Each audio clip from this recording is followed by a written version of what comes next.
रिश्ता बहुत पवित्र सा बंधन होता है। रिश्ता एक ऐसा बंधन होता है जहाँ पर अपनापन होता है, लगाव होता है, जहाँ पर भेदभाव नहीं होता, जहाँ पर द्वेष भावना नहीं होती। रिश्ता कोई भी हो बहुत पवित्र होता है।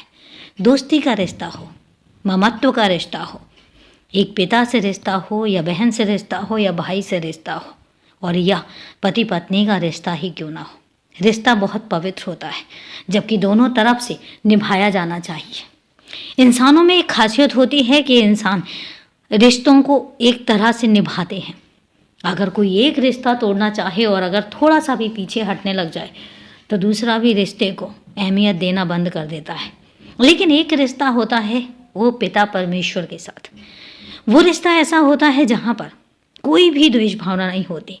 जब सच्चे हृदय से रिश्ता निभाया जाता है तो ऊपर वाला उस हर हालत में रिश्ता निभाता है।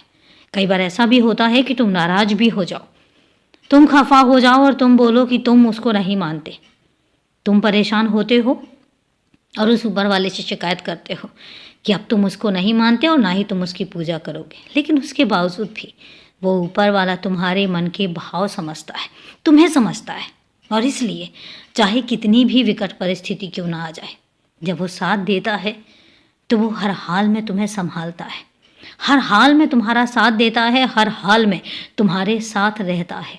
लेकिन वो रिश्ता बहुत पवित्र मन से होना चाहिए।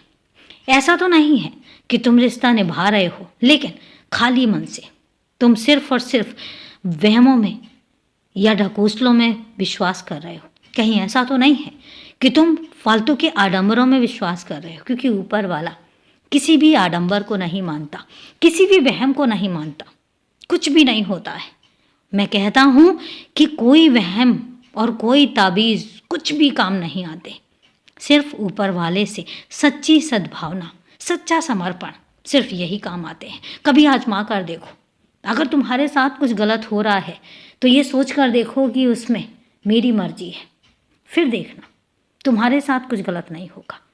सच्चे समर्पण के साथ तुम मेरे पास आकर तो देखो, सच्चे समर्पण के साथ तुम उस परमेश्वर को आजमा कर तो देखो, फिर देखना वो तुम्हारे साथ हर कदम पर साथ देता है। मैं ये नहीं कहता हूँ कि सिर्फ तुम मेरे ही रूप को मानो, मैं ये नहीं कहता सिर्फ तुम मेरी पूजा करो।